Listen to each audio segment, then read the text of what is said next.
Here's what's happening right now. Finally, we are getting some rain in southeast Michigan, but are these storms going to turn strong? Karen?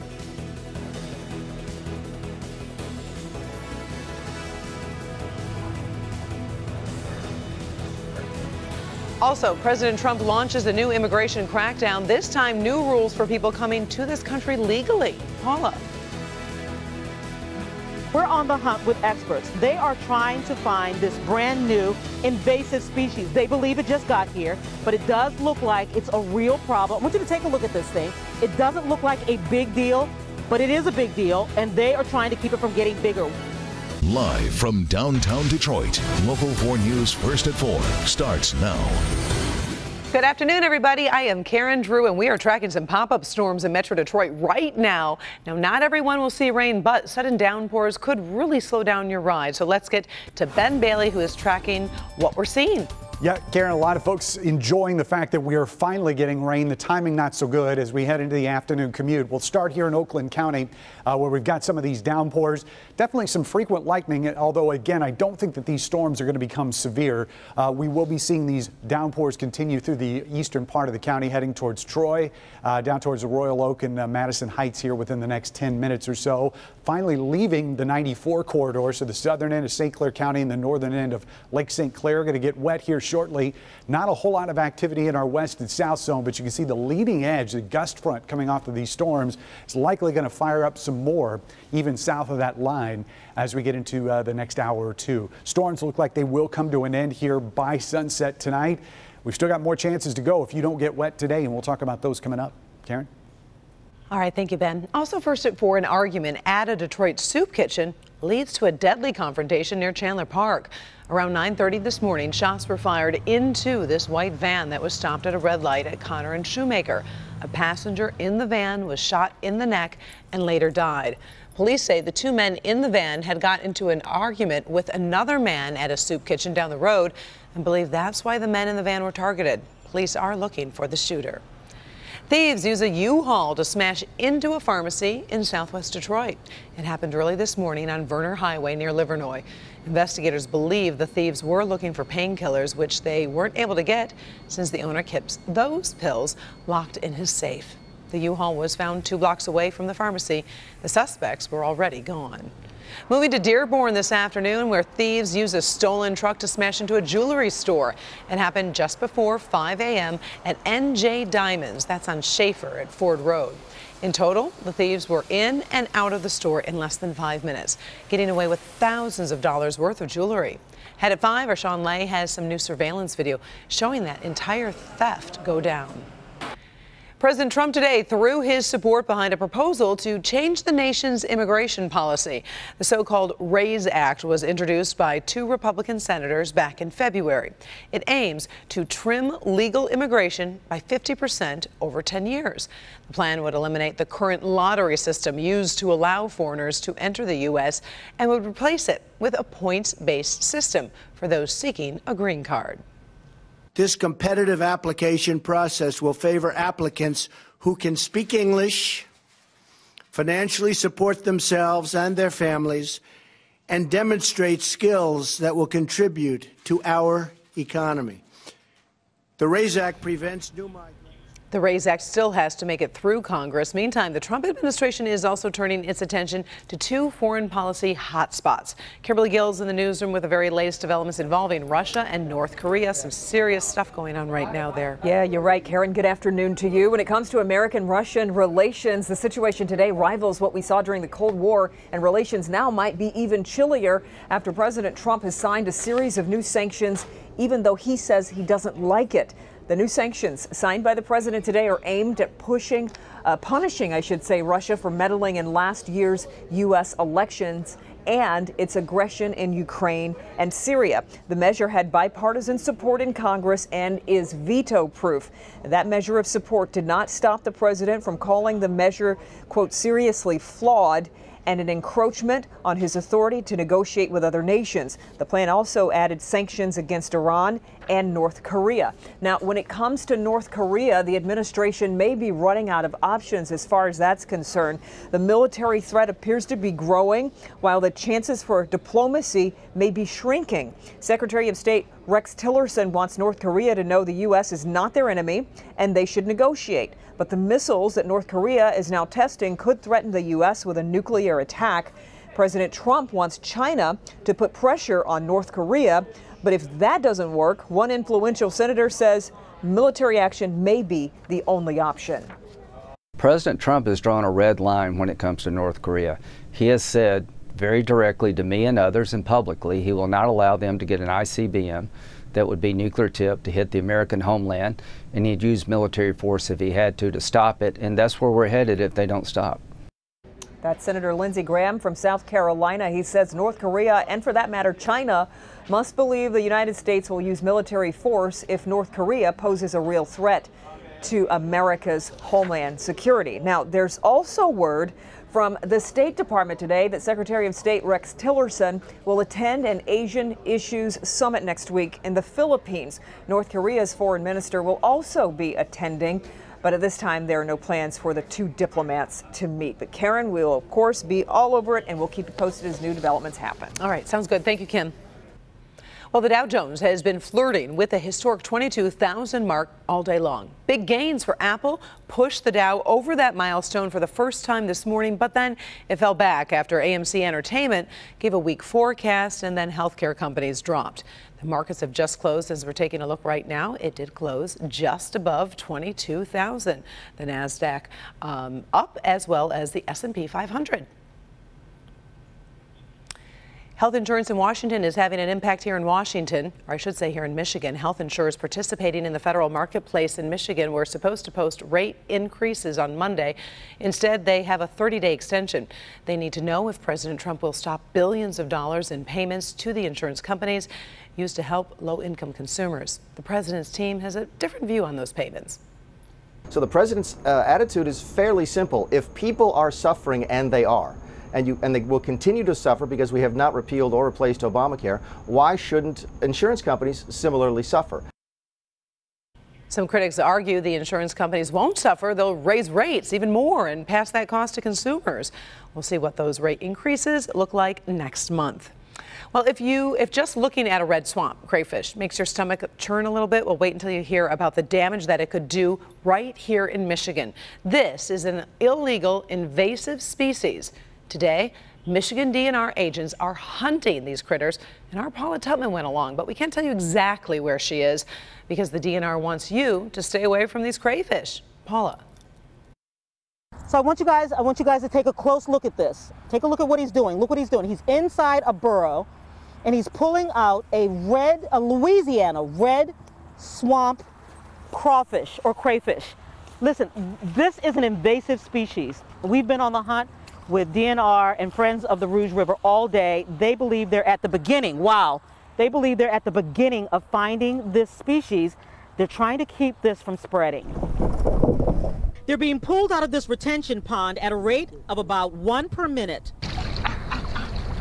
Oh yeah, I got one. Oh man, you got 2. This is ground zero. DNR asks us not to identify the city or the location because it could draw attention, collectors and people who swear by this delicacy known as the Louisiana red swamp crawfish. Very concerning that they are showing up in several different locations, and yeah, this is the hot spot. According to fish survey expert Philip Kukulski, the likely origin, black market food traffickers.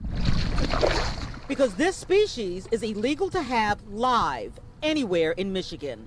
Maybe dump some live ones in the retention pond there, or there was maybe a female that had a bunch of eggs and they felt sorry for it and let it go. Today, Friends of the Rouge were searching nearby connected waterways, trying to super sleuth the migration path of these crawfish. DNR Fisheries is also tracking the crawfish. Their deep burrows can weaken soil structure and cause erosion. They outfight and outeat native crawfish. They are hardy and are believed to be able to travel as much as a mile. Extremely aggressive, so they can wipe out our native crayfish. More than 1,000 have been pulled out of 3 different locations in southeast Michigan in the last week, 200 today from this pond alone. We're at the very beginning stages of investigating this, so we currently are out today setting additional traps in the Rouge watershed, trying to determine both upstream and downstream if they've spread and where other hotspots might be. So how big of a problem is this, Karen? I want you to think zebra mussels and Phragmites.